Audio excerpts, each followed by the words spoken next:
Haleluya. Hari ini kita akan membahas satu topik pembicaraan melewati krisis bersama dengan Tuhan. Kita buka ayatnya di dalam Injil Lukas. Injil Lukas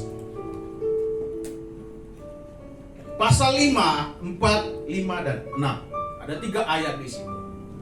Saya ingin berbicara kepada hal ini saudara, supaya saudara paham, supaya saudara dan saya tahu bahwa ternyata ada murid-murid Tuhan juga yang mengalami masa-masa yang sukar, masa yang sulit, masa yang lebih berat. Jadi bagaimana caranya supaya kita bisa lolos di masa-masa yang sulit, yang krisis, yang penuh dengan tekanan kehidupan. Nanti kita akan bahas. Kita baca dulu ayatnya.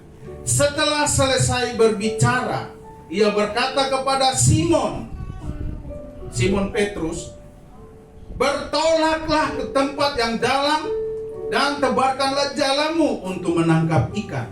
Simon menjawab, "Guru, telah sepanjang malam kami bekerja keras dan kami tidak menangkap apa-apa. Tetapi karena engkau menyuruhnya, aku akan menebarkan jala itu juga." Dan setelah mereka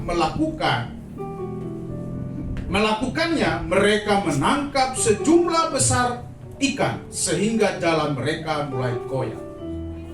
Ibu bapak saudara yang saya kasih dalam Tuhan, jemaat Tuhan yang disayang Tuhan, saya ingin sampaikan satu hal di sini, bahwa ada satu peristiwa di mana murid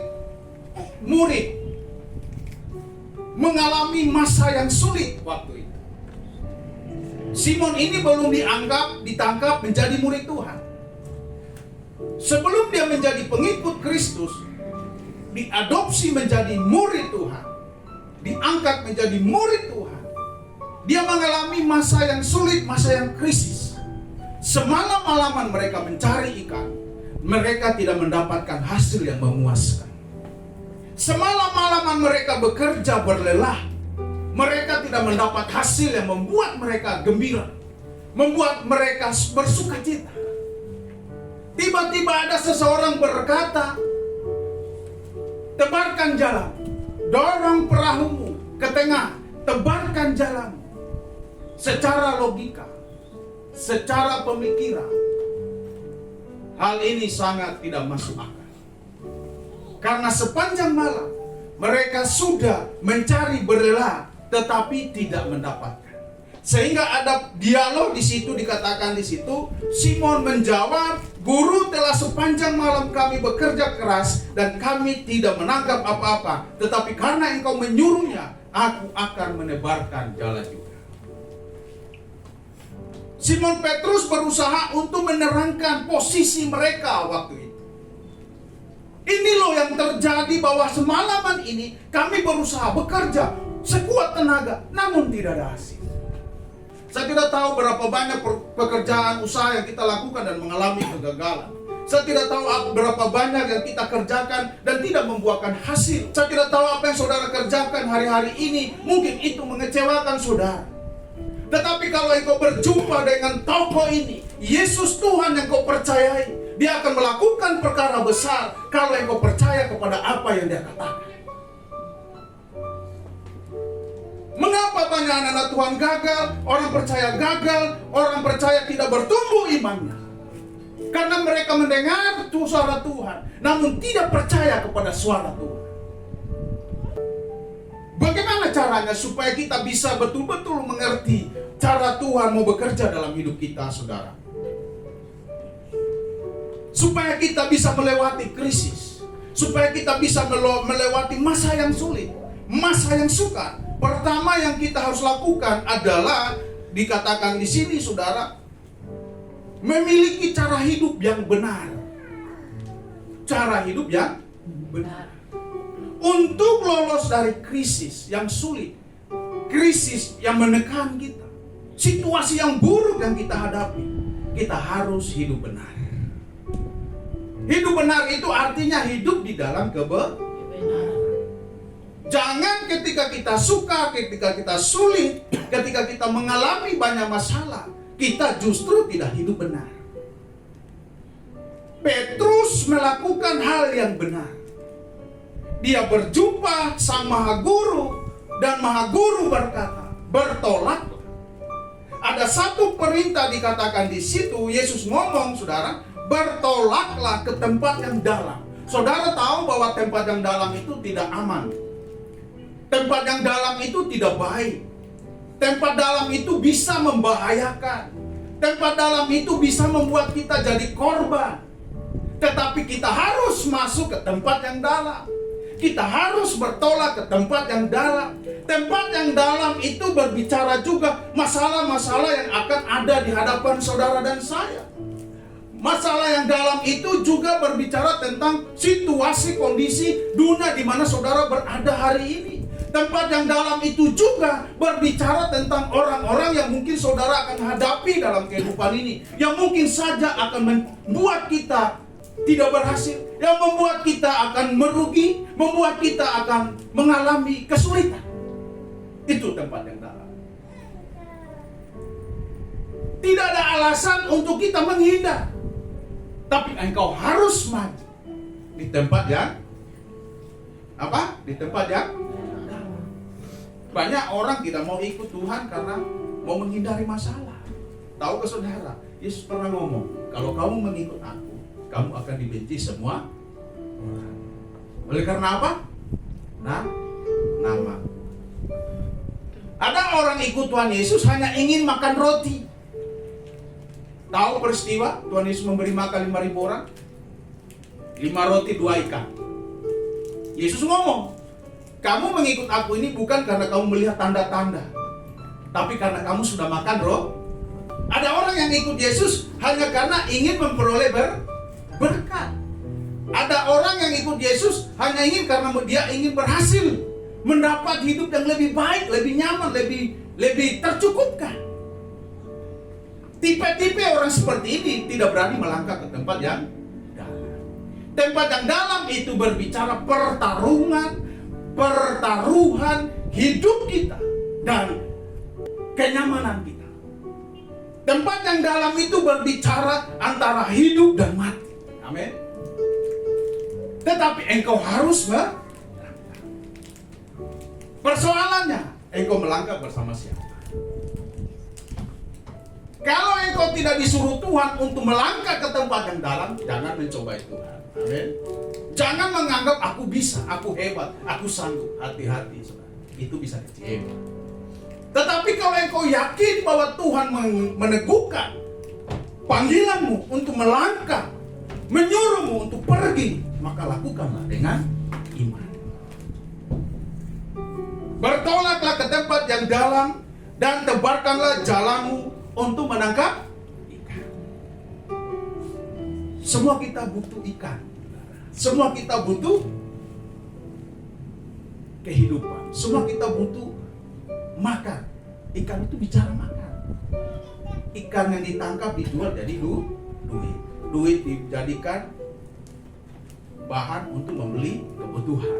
Ya. Kita butuh semua makan. Ibu bapak, saudara dan saya membutuhkan semua itu.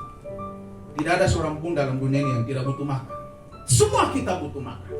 Tapi hati-hati melangkah. Kita harus melangkah bersama Tuhan. Di masa-masa susah, melangkahlah bersama dengan Tuhan. Melewati krisis harus bersama Tuhan. Jangan kau lewati dengan kekuatan.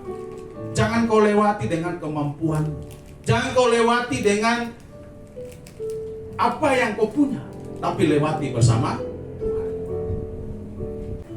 Pertama, hidup dalam kebenaran. Yang kedua, bagaimana caranya supaya kita mengerti Tuhan memberkati kita. Apa alasan Tuhan untuk memberkati? Kejadian pasal 26 ayat 12. Maka menaburlah Ishak di tanah itu, dan dalam tahun itu juga ia mendapat hasil 100 kali lipat, sebab ia diberkati Tuhan. Dan orang itu menjadi kaya, bahkan kian lama, kian kaya, sehingga ia menjadi sangat kaya. Nah, saudara yang saya kasih dalam Tuhan, ketika masa krisis datang, ketika masa sulit itu ada, ketika situasi saudara mungkin sulit, Anda harus melakukan sesuatu. Jangan berdiam diri. Jangan berdiam berpangku tangan. Harus melakukan. Dikatakan di dalam pembacaan tadi di ayat yang di atasnya saudara, maka menaburlah Ishak di tanah itu. Ada satu hal yang harus dikerjakan, yaitu melakukan. Kalau di masa krisis saudara dan saya bermasa bodoh, di masa sulit kita diam-diam saja, kita berpangku tangan, maka tidak salah firman Tuhan. Melipat tangan sebentar lagi, tutup mata sebentar lagi, maka datanglah kemiskinan. Orang yang bermalas-malasan, yang hanya duduk berdoa, tidak melakukan apa-apa, tidak ada caranya, alasannya untuk Tuhan berkati. Jangan berpikir, pendeta aku berdoa saja sudah cukup. Saudara, sekalipun engkau berhari-hari berdoa untuk menerima berkat, tapi kalau kau tidak melakukan sesuatu, itu sulit untuk mendapatkannya. Apalagi kalau iman timbul tenggelam seperti kapal selam. Apalagi kalau iman kita hari ini muncul, besok hilang. Nah, hari ini rohani, besok rohana. Bagaimana mungkin, saudara?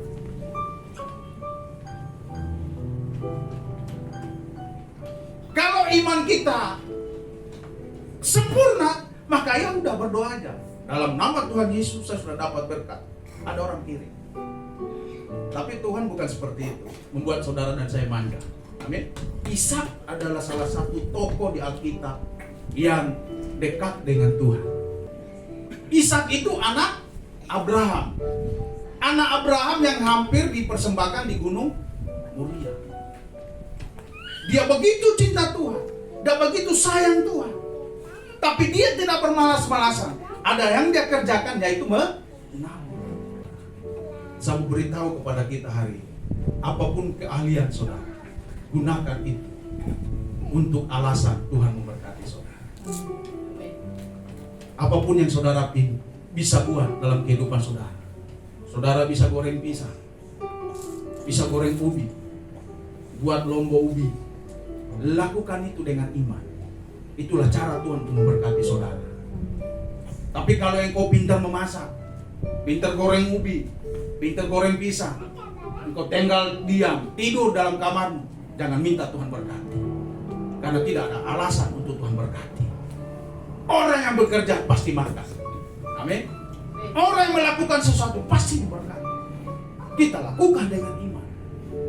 Dan saya tidak mau saudara hari-hari ini pulang hanya pangku tangan, lipat tangan dan tidur. Karena ketiduran membuat kita malas.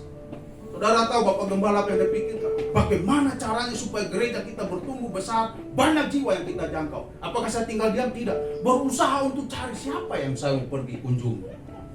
Siapa yang saya mau cari. Ada usaha, ada upaya. Itulah alasannya Tuhan berkati kita. Amin. Lewati masa sulitmu, masa susahmu dengan melakukan sesuatu. Kita akan lihat lagi selanjutnya, saudara.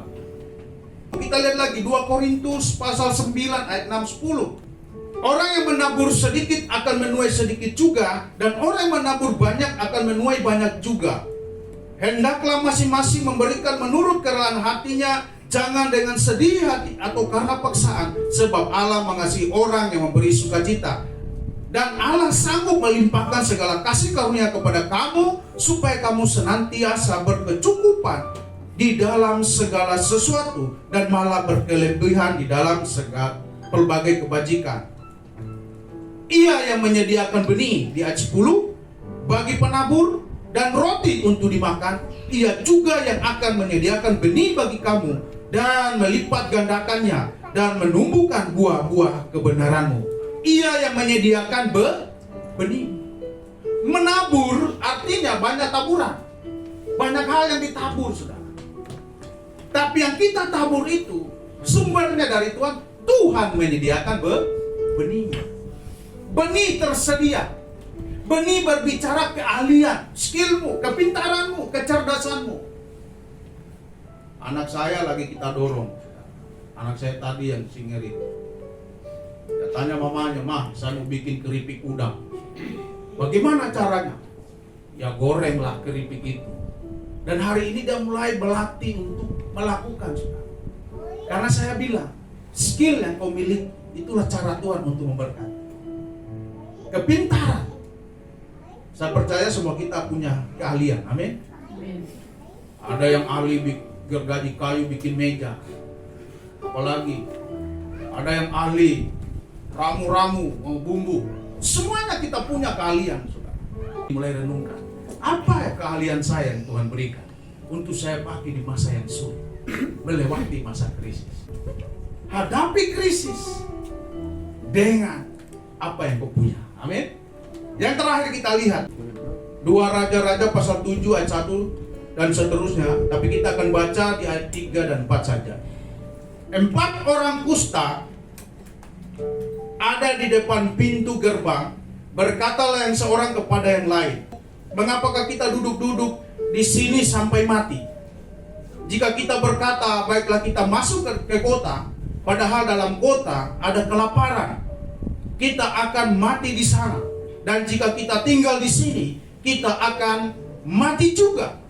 Jadi sekarang marilah kita menyeberang ke perkemahan tentara Aram.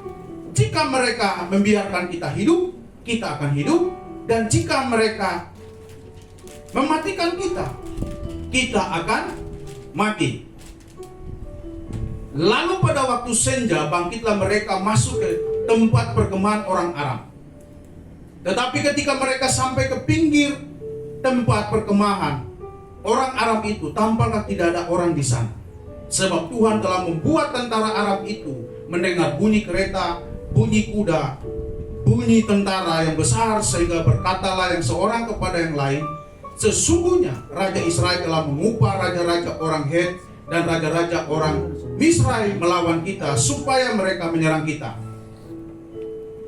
Ada 4 orang kusta yang memiliki inisiatif di masa yang sukar, di masa krisis seperti itu. Mereka saling bertanya satu dengan yang lain, dan berkata kepada yang lain, dan berkata begini, mengapakah kita duduk-duduk di sini sampai mati? Mengapa hanya duduk-duduk saja, menunggu kematian datang? Memang kalau di masa krisis, di masa sulit, yang terjadi adalah orang hanya duduk, menghayal, berpikir, dan tidak bisa berbuat apa-apa. Benar, saudara? Di masa yang sulit itu, di masa yang sukar itu, kehabisan semuanya, bingung mau melakukan apa. Tetapi ternyata orang ini, orang kusta ini, mengambil satu sikap bahwa tidak baik kita duduk-duduk saja. Dia berkata begini, saudara, jika kita berkata, baiklah kita masuk ke kota, padahal dalam kota ada kelaparan. Ada kelaparan. Kita akan mati di sana. Dan jika kita tinggal di sini, kita akan mati juga. Jadi sekarang marilah kita menyeberang ke perkemahan tentara Aram. Jika mereka membiarkan kita hidup, kita akan hidup. Dan jika mereka mematikan kita, maka kita akan mati.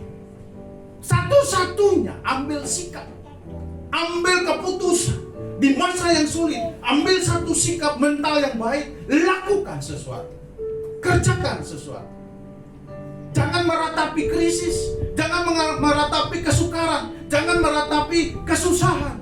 Mengapa saya susah? Saya sudah ikut Tuhan bertahun-tahun, kok saya susah? Tapi yang Tuhan butuh adalah engkau melangkah. Karena itulah caranya supaya Tuhan bekerja. Iman itu melangkah, bukan menanti untuk Tuhan bekerja.